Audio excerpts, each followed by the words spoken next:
Okay, si Ma'am Antonina Melchor andito na nanalo na siya idol sa kaso. Panalo na? Diyan sa NLRC. Okay. Pero gusto niya mag-follow up dun sa sheriff na may hawak dahil kumbaga meron ng decision against dun sa McLean Enterprises Inc. Okay, at ayaw umaksyon ni Sheriff. Ganun ba?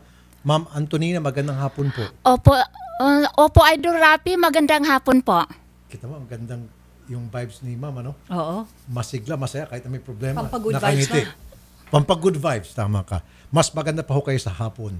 So, yung sheriff po ninyo, ma'am, ay si Sheriff Arcancha. Opo, sir. Ano pong sabi niya? Ba't nagdidili-dali siya at ayaw niya iserve yung decision po ng NLRC? Nagturo-turo po siya, sir. Sabi, sir, ayaw daw po ni Arbiter Anchita po ang yung mabagal po ang kilos nila, sir. Parang Tamad. Oo, tamad po sila, sir. Hindi ko alam kung anong nangyayari, kung nalapagan sila o Nalapagan. o hindi ko po alam, sir, kung may involved na under the table, sir. Kasi Nalapagan slash. Matagal ka hindi narinig yung salitang nalapagan ah.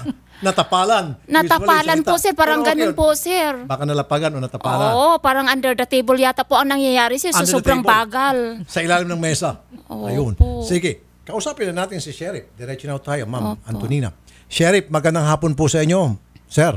Sir, si Antonina Melchor andito po sa aming studio ngayon. Hindi pa po yan nagpupunta sa akin. Hindi ko pa po kilala yan.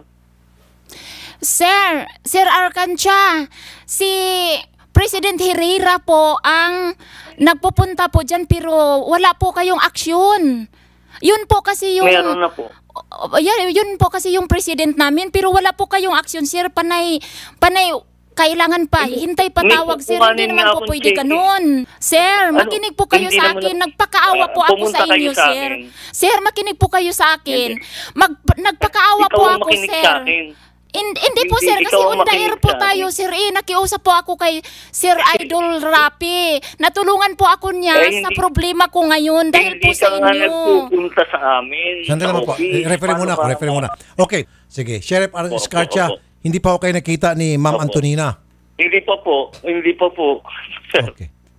hindi pa po yung pupunta. Kaya nga nagugulat ako. Sabi ko nga kay Carol Hindi ko pa kilala Hindi yan. pa kayo nakita. Hindi pa. So, hindi niyo po pwedeng sabihin na siya ay tamad, na siya ay kurap, kasi hindi pa ako kayo nag-uusap. Hindi niyo pa po alam kung paano siya magtrabaho. So, hindi ho fair na bibigyan natin siya ng pangalan, tatawagan natin siya ng kung ano, nang hindi mo pa siya nasusubukan. So, dapat, ma'am, subukan niyo muna siya. Tama Pwede po ba ako? akong sumagot, sir. Sige po, ma'am.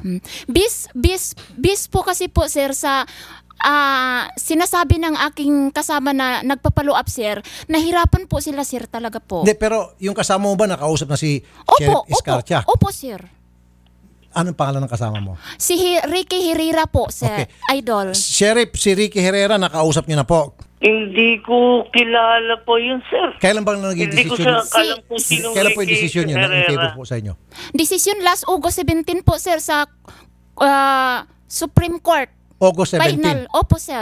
Itong taon na ito. Year 2015. Last year pa. Yes, sir. More than 1 year na po yan, sir. Makiusap po ako sa inyo, sir. Sobra ka naman. Aha. Okay, Sheriff, hindi mo nga pala nakakaharap tong si Ma'am Antonina, pero yung kanyang Hindi pa. kasamahan, sandali lang sir, sir, nagiging patas ako rito kung nakikinig ka. Yung kanyang palang kasamahan na si Mr. Ricky Herrera na pareho silang may claim against McLean Enterprises, since 2015 pa pala, pabalik-balik sa inyo, nakikipag-usap sa inyo at binabaliwala nyo lang, kaya napunta na siya rito, although hindi pa kayo nakikita, kaya meron po siyang binabrand sa inyo na kayo raw po ay baka nalagyan. Meron nga naman siya karapatan na magsalita ng gano'n sapagkat sa nakikita niya po, mukhang hindi umuusad yung kanyang kaso at nagtatamad-tamaran kayo o talagang tamad kayo? Ito lang, yan na punta yung kaso sa akin, sir. Ngayon lang. Ngayon lang. 2016, 2015 pa, July, hindi kung, sir, 2015, last year yan, so hindi niyo pwedeng sabihin ngayon lang. Ngayon lang? 16. Anong buwan po napunta sa inyo? July po ata. July.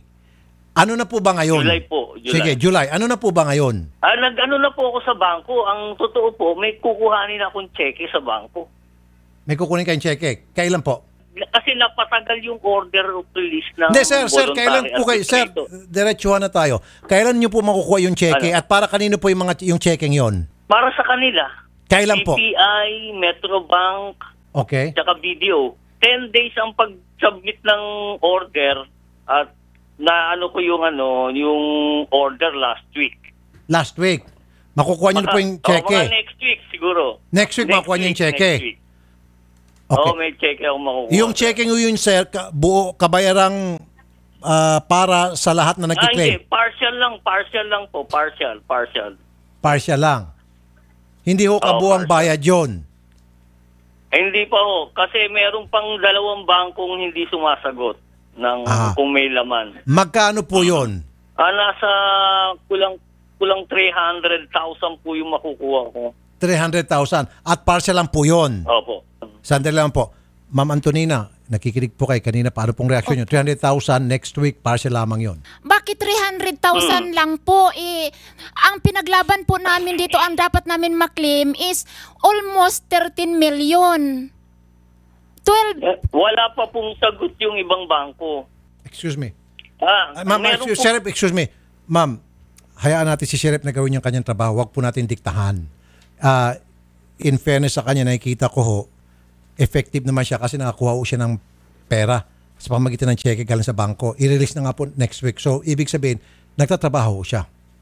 Para sa akin ho, ang pananaw ko niyan. Ngayon, meron pa rin pong ibang mga bangko na hindi pa tumutugon, sumasagot, hinahabol pa rin niya po. So, dito, nagpapakita lamang na itong si Sheriff Escarcha, hindi po tamad. May ginagawa. In fairness to him. Nakuha niyo po, ma'am? Yes, sir. Okay. Idol. Kasi kung wala siyang ginagawa at wala siyang mai-present sa inyo kahit na 5 duling, then pwede mo siyang tawagin na tamad at kung ano-ano pa. As far as I'm concerned, meron po siyang na i-deliver sa inyo, so he's doing his job.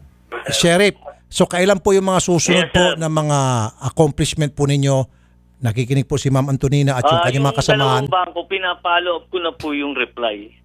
Pinapalo up ko na po yung reply. So far po, ano naman po sa palagay ninyo, ano pong sa tingin nyo, maging productive naman po kaya yung inyong pagkikipag-usap sa mga iba pang bangko? Hindi ko po masabi. Sila po nagturo nun, yung mga complainant po nagturo ng bangko na yun. Okay. Pero, sila po nagturo. meron na po kayong kinakausap doon sa mga bangkong yon. Nag-aantay na lang po kayo ng reply. Opo, naghahanap na lang po ng reply. Opo, naghihintay na lang po ng reply. Minsan po kasi yung bangko matagal mag-reply. Okay.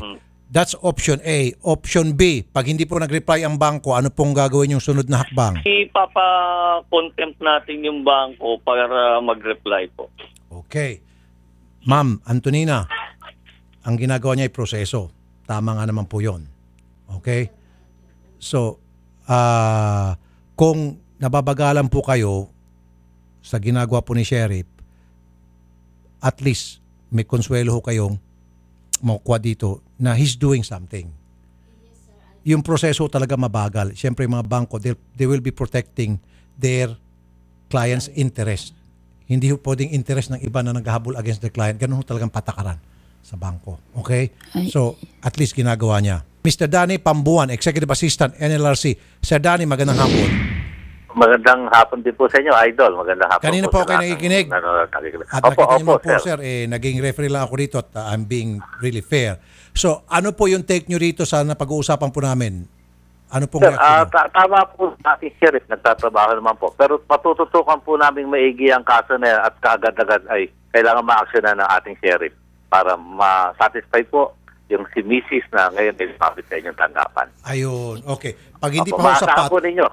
Opo, pwede yung pumunta dyan sa inyo si Ma'am, Sir Danny. Opo, sir. Anumang oras po, bukas po ang ating tanggapan para po matulungan yung mga nangangailangan ng tulong nating kababayan. Okay. Sige po, Sir Danny, mabuhay ho kayo. God bless po. Maraming salamat po. Mabuhay din po kayo, sir. Po. God bless. Sir Escarcha, Sheriff.